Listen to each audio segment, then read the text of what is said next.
My name is Alan Hansen. I've been working at the Ogden Teleperformance Center for close to a year. My entry for the talent contest is a short story I wrote over the course of a week. It's loosely based on a true story that happened in Utah in 1934 when an artist from California disappeared. I decided to look at that story from the lens of the Odyssey.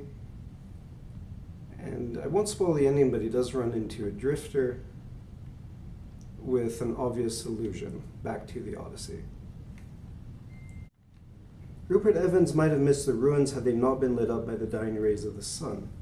He looked at them on the cliff opposite, sheltered beneath an outcrop of rock, deciding to scale them.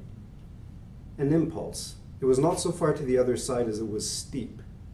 Rupert dropped his pack on the ground and let go of his burro's reins, then scrambled down to the gulch below, followed by a shower of pebbles and dirt.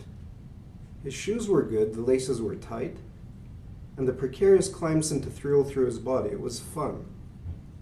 An eagle shrieked as it circled the gulch. These must have been the same sounds that filled this gulch 1,000 years prior. Rupert regretted leaving pencil and paper in his pack, but what was done was done.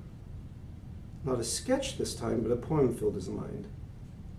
The ruin itself was not among the finer Anasazi buildings he had seen. The best was a tower he sketched in the rain.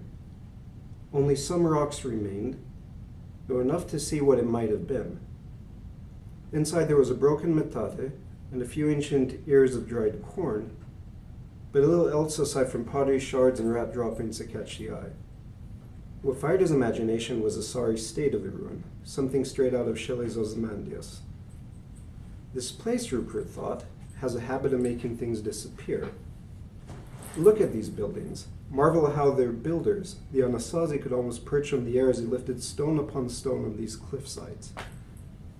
They stamped their will to exist on this land, but where were they now?